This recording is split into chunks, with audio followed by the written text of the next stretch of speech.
নমস্কার সবাইকে। আপনারা দেখছেন চন্দনার হেসেল আরও একটি নতুন রেসিপি নিয়ে চলে এসেছি। তো শুরু করা যাক। আমি প্রথমে ওভেনটা জ্বালিয়ে দিলাম। এখানে আমি 1 কেজি মাংস ধুয়ে রেখেছি। তো এই রেসিপিটা তৈরি করার জন্য যে সমস্ত মশলাগুলো দরকার সেগুলো আমরা দেখে নিই।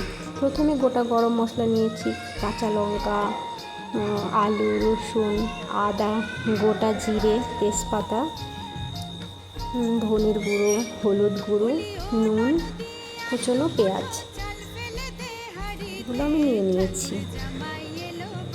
এরপর আমি কড়াটা বসিয়ে দিলাম।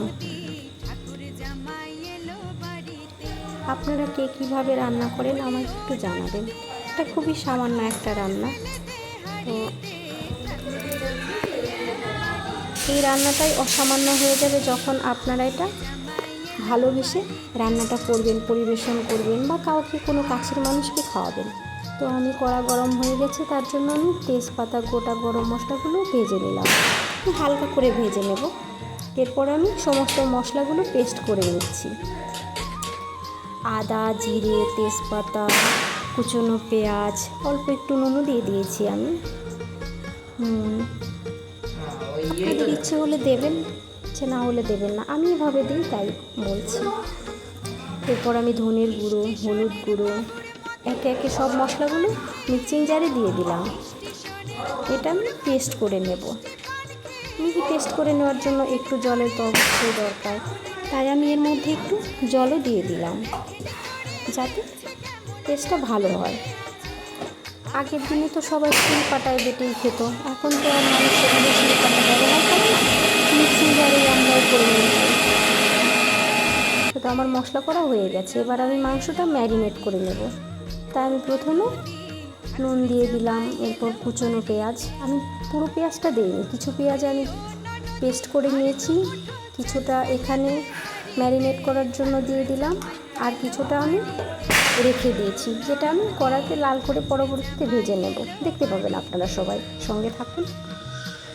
এরপর আমি কাঁচা মশলাটা দিয়ে দিলাম, যে মশলাটা আমি বেটে নিয়েছি মিক্সিতে। এরপর সামান্য তেল দিয়ে দিলাম। তেল দিয়ে আমি এবার হাত দিয়ে ভালো করে মাংসটা মেখে নেব। আমার তো হাত দিয়ে মাংসটা মেখে নিলেই মনে হয় ভালো হয়। অনেকে চামচ ব্যবহার করে, যদি কেউ করে সেটা অসুবিধা নেই। আমি সবসময় এভাবে তাই দেখালাম। আপনারা আপনাদের যেভাবে ভালো হয় সেভাবেই করে নেবেন। আমি ভালো করে মাংসটা মেখে কিছুক্ষণের জন্য রেখে দেব। ওদিকে আমি কড়াটা বসিয়ে দিয়েছি, সেটা গরম হয়েছে। প্রথমে যে আমি গোটা মশলাগুলো ভেজে নিয়েছি, কড়াটা আমার গরম আছে, তাই এখানে এবার তেল দিয়ে দিচ্ছি। আমার তেলটা সাদা তেল, সানফ্লাওয়ার যেটা, সেটা আমি দিয়ে দিয়েছি। যদি কারো ইচ্ছে হয় অন্য তেল, সর্ষের তেল, অলিভ অয়েল, যার যেটা ভালো লাগে সেটা দিয়ে সে করতে পারবেন, কোনো অসুবিধা নেই। এবার আমি গোটা গরম মশলা, এলাচ, দারচিনি, তেজপাতাটা ভালো করে ভেজে নিলাম। আর আমি এখানে কিছু আলু দিয়ে দিলাম। আলুটা দিলাম এখানে কারণ যে গোটা গরম মশলার যে একটা ফ্লেভার আছে সেটা আলুতে ঢুকে যাবে। আর আলুগুলো বেশ ভালো করে ভাজতে হবে। দেখুন আমার আলু ভাজাটা হয়ে গেছে, লাল করে ভেজে নিয়েছি এবং তুলে নিলাম। এরপর আমি সেই কুচনো পেঁয়াজটা দিয়ে দিচ্ছি। পেঁয়াজটা আমি খুব ভালোভাবে ভেজে নেব, একদম ব্রাউন করে। পেঁয়াজটা ভালো ভাজা হলে ভালো গন্ধ আসবে, হ্যাঁ, আর মশলার সঙ্গে ভালোভাবে মিশে যাবে ভাজাটা ভালো হলে। দেখুন আমার পেঁয়াজটাও ভাজা হয়ে গেছে, আমি লাল লাল করে ভেজে নিয়েছি। আপনারাও এভাবে ভেজে দেখবেন, খেতেও খুব ভালো হয়, গন্ধটাও খুব ভালো আসে। এরপর আমি ওই পেস্ট করা মশলাটা দিয়ে দিলাম। মিক্সিং জারে যে মশলাটা লেগেছিল সেটা আমি সামান্য পরিমাণ জল দিয়ে ধুয়ে দিয়ে দিচ্ছি। আমার ঠাকুমা, দিদা এনারা বলতেন যে মশলা ধোয়া যে জলটা, ওটা নাকি দিলে তরকারি, যে কোনো তরকারিতে সেটা ভালো। তো ওই মশলাটা ভালো করে কষিয়ে নিলাম। দেখুন আমার মশলা থেকে তেল ছেড়ে দিয়েছে। তেল ছেড়ে দেওয়ার পর আমি অল্প অল্প করে ম্যারিনেট করা মাংসটা ঢেলে দিচ্ছি। পুরো মাংসগুলো আমি এক এক করে দিয়ে দিলাম। এবার আমি খুব ভালো করে এটাকে নেড়ে নেব। এই মাংসটা ভালোভাবে নাড়লে কড়াইয়ের তলাটা লেগে যাবে না। আপনার মশলাটা খুব ভালো নাড়া হলে চিকেনের ভেতরেও ঢুকে যাবে, তো খুব ভালো হবে তাতে। আর একটা কথা মনে রাখবেন, মশলা মাংস যতটা কষানো হবে তরকারির টেস্ট তত হবে, টেস্টটা অনেকটাই বেড়ে যাবে। তো এবার আমি এটাকে কিছুক্ষণের জন্য ঢাকা চাপা দিয়ে দিলাম। আর আমি সেই প্রথম যে কড়াতে গোটা গরম মশলাগুলো ভেজে রেখেছিলাম সেটা এবার শিলপাটায় বেটে নেব। তো আমি সামান্য কিছু ভাজা জিরেও দিয়ে দিয়েছি। ভাজা জিরেটা আমি আগে থেকে ভেজে রেখেছিলাম, দিয়ে দিলাম অল্প পরিমাণে। এবার আমি মশলাগুলো খুব ভালোভাবে মিহি পেস্ট করে নেব। আমি মশলাগুলো ভালো করে পেস্ট করে নিলাম। মশলাটা আমার হয়ে গেছে। এবার আমি একটা বাটিতে তুলে নেব, যেটা রান্নার শেষে আমি ব্যবহার করব। আপনারা দেখতে পাবেন আমি বাটিতে এটা তুলে দিচ্ছি। এই মশলাটা আমি একদম শেষে দিয়ে নামিয়ে নেব।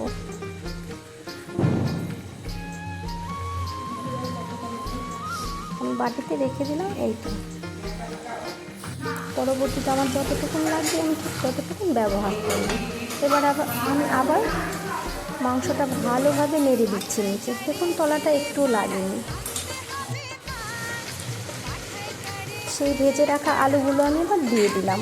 যেহেতু আমার মশলা ভালোভাবে কষানো হয়ে গেছে, মাংসের সঙ্গে মিশে গেছে সবগুলো, তো আমি এবার আলুটা দিয়ে জল দিয়ে দেবো। জলটা এপাশের ওভেনটা গরম করে নিয়েছি, সামান্য গরম জল, ফুটন্ত জল না, জাস্ট গরম হয়েছে।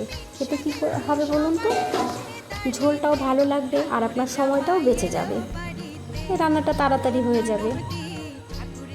আমি সবসময় এভাবেই করি। আর আমি তো প্রথমে নুন দিয়েছিলাম, আপনারা সেটা দেখেছেন। এবার আপনারা দেখুন আমি সেই বেটে রাখা গরম মশলাটা দিয়ে দিলাম। গরম মশলাটা দেওয়া হয়ে গেলে আমি ভালো করে নেড়ে দেব, পুরো মাংসটার ভেতরে যেন মশলাটা ঢুকে যায়। ঝোল মাংস এতে স্বাদটা বেড়ে যাবে। তো আমার পুরোপুরি রান্নাটাই হয়ে গেছে। এবার আমি এটা ওভেনটা বন্ধ করে দেব। ওভেনটা বন্ধ করে আমি একটা বলে মাংসটা ঢেলে নিয়েছি। দেখুন মাংসর কালারটা খুব ভালো এসছে, গন্ধটাও ভালো এসছে। এবার আমি এটা আপনাদের সামনে পরিবেশন করব।